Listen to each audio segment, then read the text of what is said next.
이 시간에는 고난 속에서도 드러나는 사명이라는 말씀의 제목으로 함께 은혜를 나누겠습니다. 오늘은 우리가 종교개혁 주일 예배로 드리고 있습니다. 지금으로부터 507년 전이죠.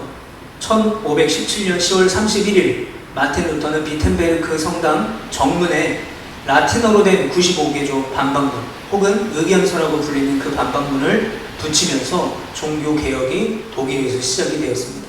그리고 그 종교개혁의 뜨거운 불길이 이제 독일을 넘어서 유럽 전체로 종교개혁의 불길이 확산되게 됩니다.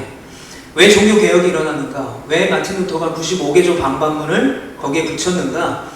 이 무렵 교황청과 카톨릭 교회는 부패한 생활 때문에 재정난으로 허덕이고 있었습니다.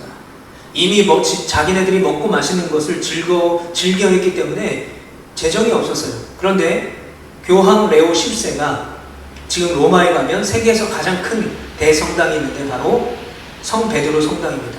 이 교황 레오 10세가 산 피에트로 대성당, 이것을 건축하기 위해서 많은 부자들에게 돈을 이미 빌린 상태였어요. 그런데 그 건축 빚을 갚아야 했습니다. 자, 그래서 이때 사제들은요, 면죄부를 판매했어요. 그래서 누구든지 회개하고 기부금을 내면 죄를 용서받을 수 있다라고 설교를 했습니다. 돈이 헌금 바구니에 짤랑짤랑하고 들어가는 순간에 그의 영혼이 지옥에서 불길 속으로 튀어나오게 된다라고까지 말도 안 되는 설교를 했어요. 심지어는 그 사람의 미래의 죄까지, 더 많이 내면 미래의 죄까지 용서받을 수 있다. 심지어는 부모의 죄도 용서받을 수 있다라고 설교를 했습니다. 심지어 이런 말까지 했습니다. 회개하라.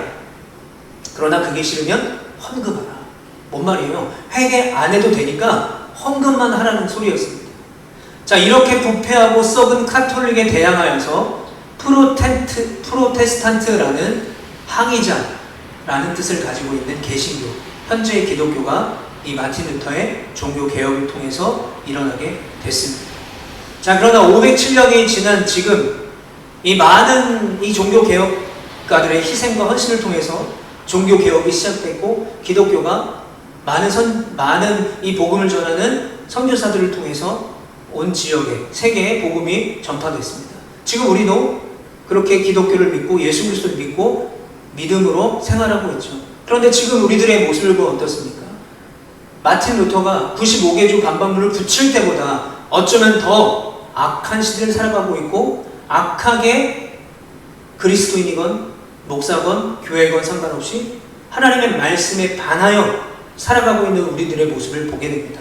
그러므로 507년 전이나 지금이나 또는 우리가 읽었던 오늘 본문의 시대적 배경이나 할 것 없이 다 하나님의 말씀을 듣지 않고 하나님의 말씀에 순종하지 않고 하나님 없이 살아가는 모습들을 너무나 적나라하게 보게 되는 것이죠. 오늘 본문의 배경도 마찬가지입니다. 이스라엘 역사상 가장 악한 왕이라고 불리는 왕 아합이 바로 북이스라엘을 다스리던 때였습니다. 가장 시대가 악했던 때예요. 그래서 하나님의 은혜라고는 그 땅 어디서도 찾아볼 수 없었던 영적인 암흑시대였습니다. 바로 그때 엘리야가 등장을 하죠. 사라밧 가부의 기름과 밀가루가 떨어지지 않게 하는 하나님의 능력을 베풀고, 또 그 아들이 이제 죽자 그 아들까지 살린 하나님의 능력을 행했던 그 엘리야 선지자가 드디어 이스라엘의 가장 악한 왕이었던 아합을 만나게 됩니다. 아합을 만나는 그 과정 속에는 우리가 지난주에 말씀을 나눴던 열왕기상 18장에 등장하는 왕궁 맡은 자 오바댜의 헌신이 있었습니다.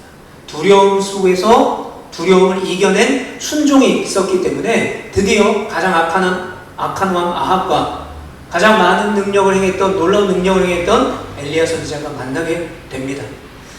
자, 그런데 그 당시에 우리가 지도를 보게 되면요, 자, 그때는 북왕국 이스라엘과 남왕국 유다가 나눠져 있었던 때였습니다. 맨 위에 보면 이제 북왕국, 북이스라엘 위쪽에 보면 갈멜산 위에 보면 페니키아라는 지역이 있습니다. 베니게라고 하죠, 성경에서는.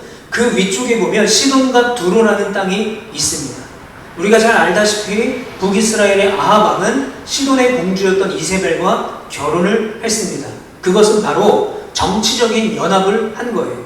자, 이 당시에 이 이스라엘을 계속 건드리고 있었던 나라가 있었는데 바로 남유다 오른쪽에 있었던 모압이라는 땅입니다.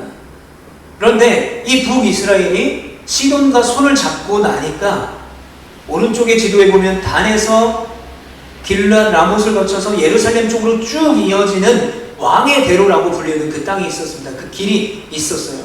그 길을 독점할 수 있게 됐던 거죠.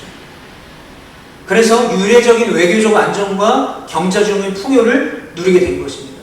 그래서 정치적인 관점과 경제적인 관점으로 본다면 북이스라엘 왕 아합이 시돈의 공주였던 이세벨과 결혼한 것은 대성공이라고 볼 수가 있습니다.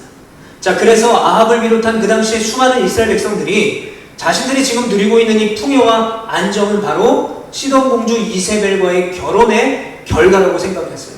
그런데 더 악한 것은 뭐냐면 그 정도까지 생각한 것이 아니라 시돈의 공주 이세벨이 가지고 들어온 다산과 풍요의 신인 바알과 아세라를 우리가 섬겼기 때문에 그 신들이 능력이 있기 때문에 우리가 이런 풍요와 번영을 누리고 있다라고 착각을 하고 있었죠.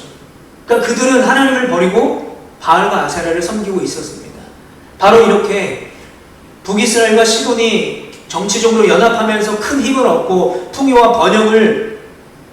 번영의 분위기로 살아갈 그때에 그 시대에 찬물을 끼얹은 사건이 등장하는데 우리가 지난주 말씀에도 나눴듯이 엘리야가 선포하죠. 이 땅에 더 이상 3년 동안 비가 내리지 않을 것이다. 잘 먹고 잘 살고 있었습니다. 풍요와 번영을 누리고 있었는데 갑자기 엘리야라는 사람이 나타나서 하나님께서 이 땅에 3년 동안 비를 내리지 않는다는 거예요. 근데 중요한 게 뭡니까?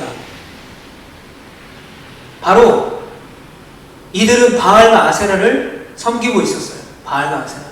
비를 내려주고 농사를 잘 짓게 만들어주고 아들을 많이 낳게 하는. 그런데 우리가 이렇게 바알과 아세라를 잘 섬겨서 이 능력으로 우리가 이렇게 잘 살아가고 있는데 무슨 3년 동안 비가 오지 않아? 라고 했는데 진짜 그 땅에 3년 동안 비가 내리지 않습니다. 많은 사람들이 하나님을 버리고 이스라엘 왕조차도 하나님을 버리고 바알과 아세라를 섬기던 그때에 그 바알과 아세라가 그들에게 풍요와 번영을 가져다 준다고 믿었던 하나님을 버렸던 그때에 엘리야만큼은 하나님의 말씀을 똑바로 전했어요. 여러분, 엘리야 이름의 뜻이 뭐냐면 바로 여호와는 나의 하나님이라는 뜻을 가지고 있습니다. 즉 하나님 외에 다른 신이 없다라는 거죠. 그래서 이 북이스라엘의 풍조, 하나님을 버리고 바알과 아세라를 섬겼던, 그리고 이방인들과 결혼하면서 자신들의 어떤 정치적 경제적인 영역을 넓혀갔던 그 풍조를 따르지 않고 하나님의 정확한 말씀을 하나님의 때에 똑바로 그 타락한 북이스라엘 땅에 전했다는 거예요. 그래서 하나님께서 어떻게 하십니까? 오늘 본문을 우리가 쭉 읽다 보면 이 엘리야와 함께 하세요. 그래서 갈멜산 전투를 벌이게 됐는데 엘리야가 절대로 이길 수 없었던 상황이었습니다. 450대 1 혹은 850대 1의 대결이었죠. 그런데 그곳에 하나님이 임하세요. 그냥 임하신 것이 아니라 큰 불이 내려서 그 가운데 있었던 이방인들 그리고 이방신을 섬기는 선지자들 그리고 많은 백성들 앞에서 여호와가 하나님이라는 사실을 드러냈어요. 바알과 아사를 섬기고 그리고 정치적인 연합과 결혼을 통해서 어떤 부와 이득을 얻고 그것이 정말 행복이라고 믿었던 그들의 근간을 완전히 깨버리는 놀라운 승리였습니다. 그런데 거기서 이 엘리야가 어떻게 했냐? 850명이나 되는 그 바알과 아세라 선지자를 칼로 다 죽입니다. 그 말은 완벽한 하나님의 승리를 나타냈다는 거예요. 더 이상 이스라엘은 바알과 아세라를 섬기는 것이 아니라 하나님만을 섬길 것을 선포하는 승리였어요. 자, 그런데 문제는 그 승리의 기쁨도 잠시 엘리야가 바알과 아세라 선지자들을 다 죽였다라는 그 소식이 이세벨 공주의 귀에 들리게 돼요. 여러분, 이세벨이 시돈 출신이죠. 여러분, 시돈은 바알의 본거지입니다. 그러니까 이세벨이 북이스라엘에 올 때에 뭘 가져왔겠습니까? 바로 시돈에서 바알을 숭배하고 아세라를 숭배하는 선지자들을 다 데려왔던 거예요. 그래서 우리가 지난주에 말씀을 나눌 때에 이세벨이 하나님을 믿고 하나님을 전하는 그 북이스라엘에 남아있던 선지자들을 다 죽이는 것을 우리가 보게 돼요. 그때 왕궁 맡은 자 오바댜가 하나님의 인도하심으로 그 선지자 100명을 숨겨주는 일이 일어나게 되죠. 그런데 그렇게 데려온 이 시돈에서 데려온 선지자들을 엘리야가 다 죽였다고 하니까 화가 난 거예요. 그래서 이세벨은 화가 나서 엘리야를 죽이겠다라고 말을 합니다. 그런데 어떻게 죽이겠다라고 말을 하냐면 내가 너를 죽이지 못하면 내 손에 장을 짓는다라는 것처럼 내가 확실히 엘리야를 죽일 거다라고 호언장담합니다. 그리고 그 협박과 그 소식이 엘리야의 귀에 들리게 됩니다. 자, 그렇다면 이제 이세벨의 협박을 들었던 엘리야, 여호와는 나의 하나님입니다라는 이름의 뜻을 가지고 있고 온갖 기적과 하나님의 능력을 선포했던 그 엘리야, 갈멜산 전투에서 거짓 선지자 850명을 다 죽였고 달리는 아합의 마차보다 더 앞을 빨리 뛰어갔던 그 능력. 그런데 이 엘리야가 어떤 반응을 보입니까? 내가 널 꼭 죽이겠다라고 협박하는 이세벨을 직접 찾아갑니까? 직접 찾아가서 늘 그랬던 것처럼 하나님의 말씀을 선포하고 하나님의 능력을 선포하여서 이세벨과 단판을 짓습니까? 하나님의 참된 신임을 이세벨에게 보여줍니까? 아니죠. 자, 오늘 3절에 보니까 뭐라고 말하냐면 엘리야가 부엘세바까지 도망갔다는 거예요. 부엘세바. 그러니까 이스라엘에서 부엘세바까지 160km나 떨어진 곳까지 도망갔다는 거예요. 그런데 그것도 성이 안 차서 어떻게 하냐면 부엘세바에서 더 밑으로 내려갑니다. 더 내려가면 사람이 살 수 없는 광야가 나와요.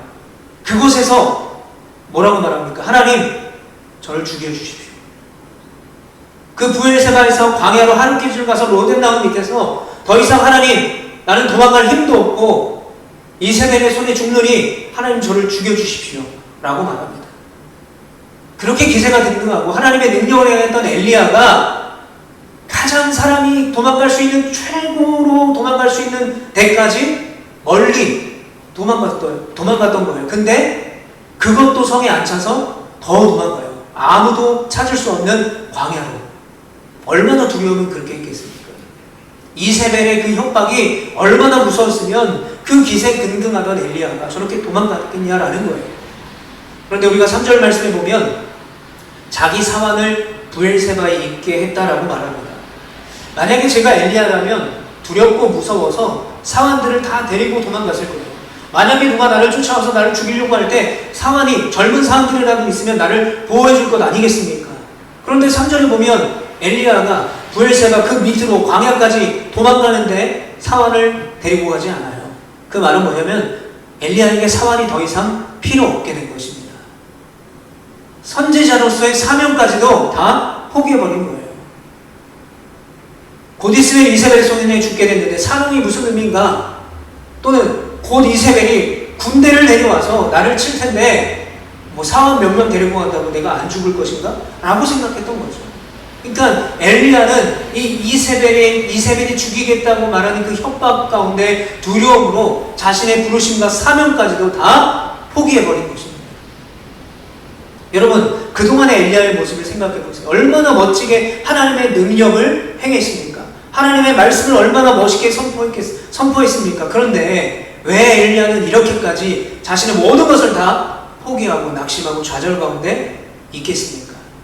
여러분, 이유는 한 가지입니다. 자신이 그렇게 순종을 했는데 그 순종의 결과가 자신이 생각한 결과와 달랐던 거예요. 내가 이렇게 하나님의 말씀을 선포하면, 하나님의 능력을 보이면 갈멜산 전투에서 그렇게 많은 사람을 죽이고 많은 거짓 선지자를 죽이고 그곳에 이스라엘 많은 사람들 앞에 여호와가 정말 참 하나님이다라는 것을 보여줬다면 하나님께서 역사하셔서 이스라엘과 아합을 죽여야지. 그리고 이스라엘을 바알과 아세라의 신을 무너뜨리고 하나님이 다스리는 땅이 되어야지. 왜 이세벨은 여지껏 살아있어서 왜 나를 죽이려고 하는가? 너무나 멋지고 완벽하게 자신의 사명을 완수했는데 자신에게 남은 것은 뭡니까? 하나님의 칭찬도 아니고, 하나님이 잘했으니까 어떤 축복을 내려준 것도 아니고, 이세벨이 죽이겠다는 거예요. 도망자가 되는 것입니다.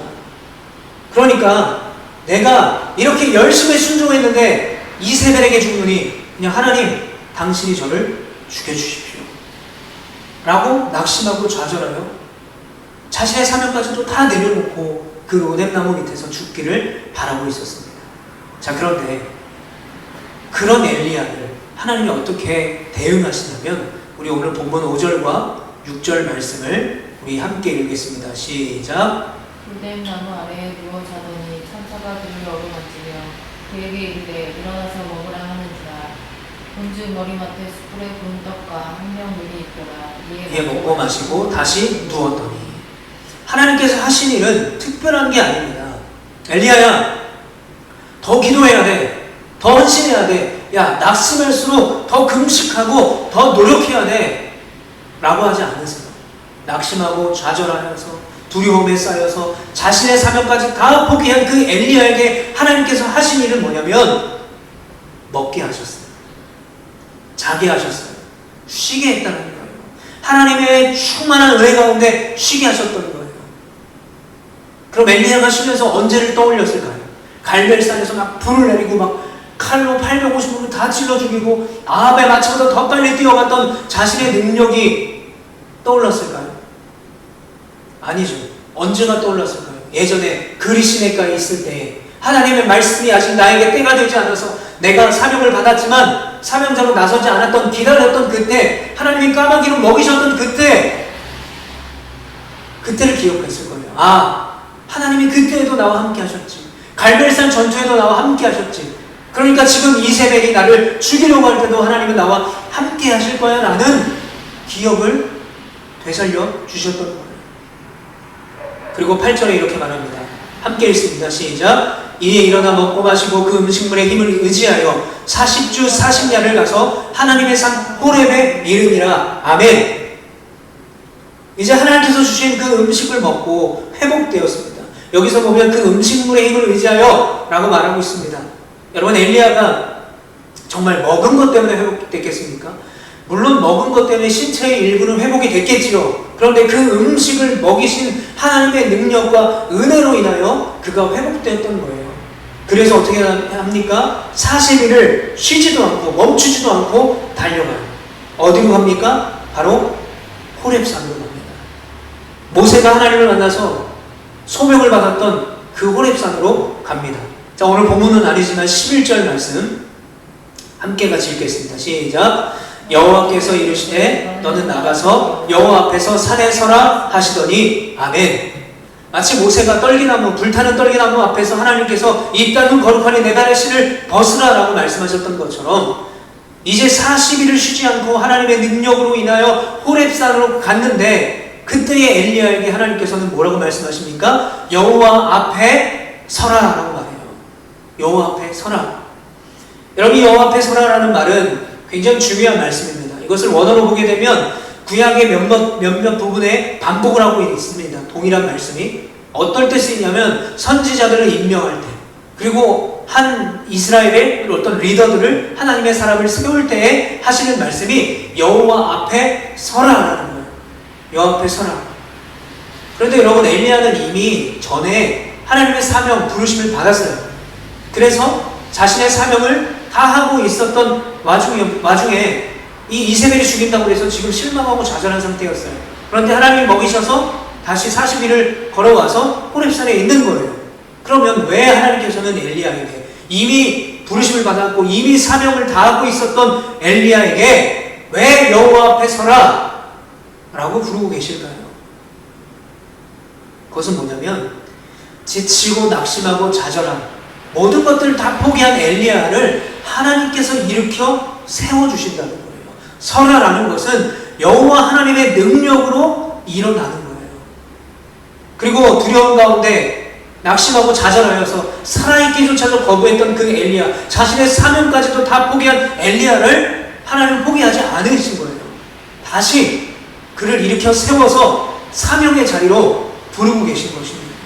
그런데 어떻게 부르고 계십니까? 부르시는 방법이 있습니다.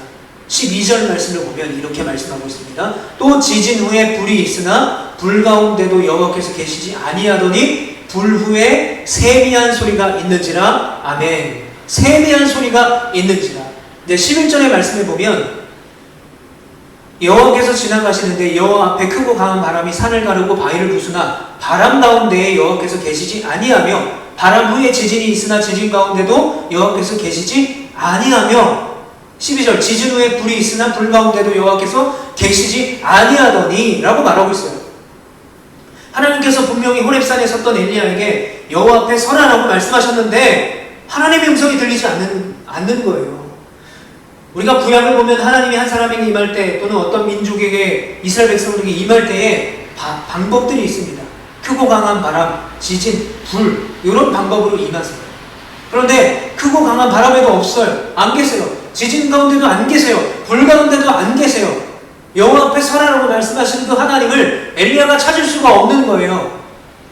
그런데 12절 말씀에 보면 뭐라고 말해요? 불 후에 세미한 소리가 있는지.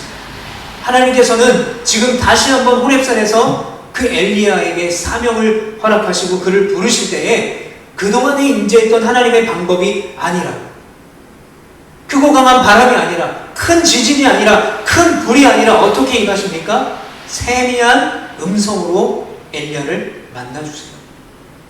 이건 특별한 것입니다. 여러분, 크고 강한 바람, 큰 지진, 큰 불은요, 다른 사람들도 볼 수 있어요. 왜요? 너무 큰 소리가 나고 큰 현상이 일어나기 때문에.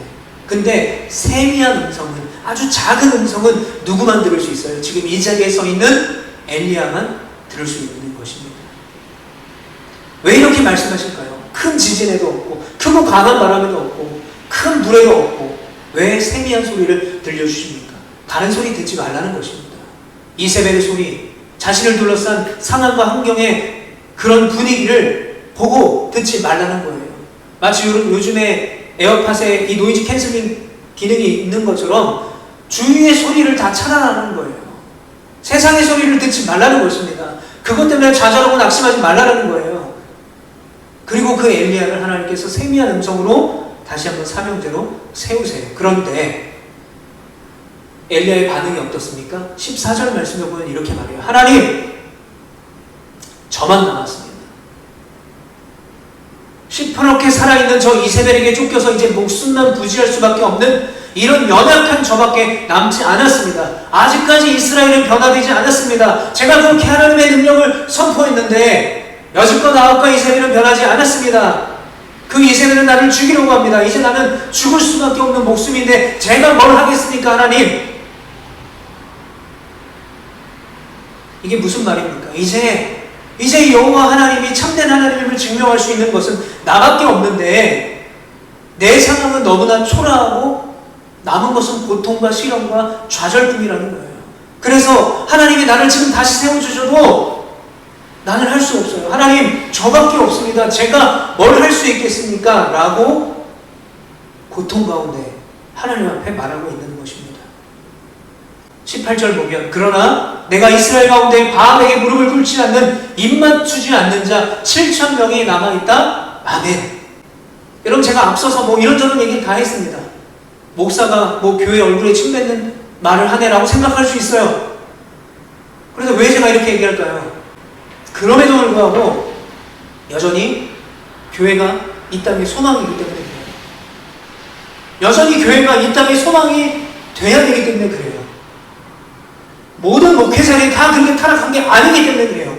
모든 교회가 다 타락하지 않았기 때문에 그래요.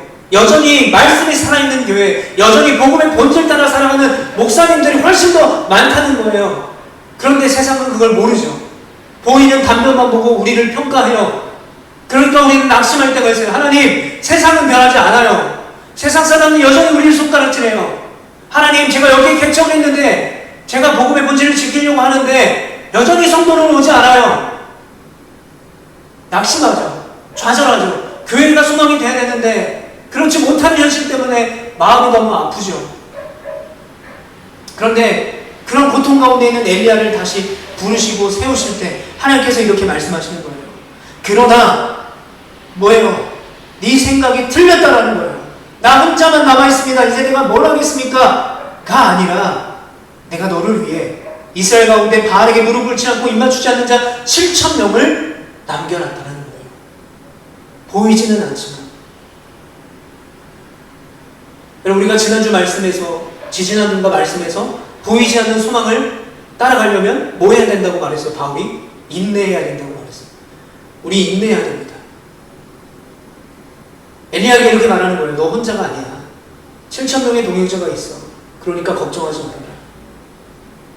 제가 개척하고 제일 힘든 건 뭐냐면 뭐 제가 기대한 것도 있고 주위에 많은 사람들이 기대한 것도 있지만 개척하면 뭐 이 정도 설교하고 이 정도 예쁘게 교회를 꾸며놓고 하면 뭐 성도들이 그래도 몇 명 오겠지라고 생각하는 기대였어요. 물론 저는 그 기대를 일찍 접었지만 저를 둘러싼 많은 사람들이 그런 기대를 하고 있을 거예요. 그래서 때로는 그게 너무 부담스러울 때가 있어요. 그래서 한 번은 하나님 앞에 하나님, 성도가 올까요? 제가 이렇게 뭐 말씀을 준비해서 전한다고 한들 성도가 올까요? 저는 어떻게 됩니까? 라고 낙심하고 하나님을 원망할 때가 있었던 것 같아요. 그때 저에게 하나님께서 생각나게 하신 건 뭐냐면 하나님의 음성으로 뭐 정확하게 들려주신 건 아니지만 이 주보에 있는 우리 교회 주보에 있는 우리와 동역하고 있는 교회들, 중보하고 있는 교회들, 또 물질로 우리를 돕는 분들을 생각나게 하셨어요. 비록 네 예배당에는, 네가 세운 그 교회 예배당에는 아무도 없지만, 아내와 너밖에 없지만 너의 교회를 위해서 기도하는 믿음의 동역자들을 준비해 놓으셨다는 거예요. 그래서 깊이 생각해보면 내 능력이 아니었다는 것을 깨닫게 돼요. 그분들의 기도와 그분들의 도움과 또 그분들의 기도를 통해 또 하나님이 역사하셔서 지금까지 이 사역을 감당해 온 것이라고 저는 생각을 합니다. 하나님이 이런 분이십니다. 그와 같이 우리를 버려두지 아니하시고 눈이 안 보여서 막 이리저리 헤매이다가 지쳐있는 목자 없는 양과 같이 두시지 않는다라는 거예요. 여러분, 그러므로 때로는 낙심되고 때로는 좌절하고 때로는 하나님 저밖에 없습니다, 이것도 안 되고 저것도 안 됩니다 라고 할 때 때로는 낙심되죠. 사람의 마음으로 낙심됩니다. 그러나 우리는 분명히 다시 일어날 수 있다는 것을 여러분 믿으시길 바라요. 왜냐하면 내가 일어나는 게 아니라 오늘 엘리야를 일으켜 세워서 여호와 앞에 설하라고 그 고통 속에서 사명을 보여주시고 그를 부르셨던 하나님이 우리와 함께 계시기 때문에 여러분 믿으시길 축복합니다. 더 이상 세상의 소리가 아니라 나 자신을 둘러싼 문제와 시끄러움이 아니라 우리를 다시 일으켜서 부르시고 우리에게 사명을 주시고 우리를 사명자로 능히 인도하신 그 하나님의 음성에 귀 기울이는 여러분 되시길 축복합니다. 때로는 낙심하고 때로는 고통 가운데 있지만 그 소명의 한 걸음 한 걸음, 그 사명자의 한 걸음 한 걸음을 걸어갈 수 있는 우리 로아 교회와 또 이곳에 모인 모든 하나님의 자녀들 되기를 간절히 축복합니다. 기도하겠습니다. 우리 시간에 함께 마음을 합해서 기도하기를 원합니다. 하나님, 나밖에 없습니다. 내가 해봤는데 안 됩니다. 내가 기도했는데 안 됐습니다.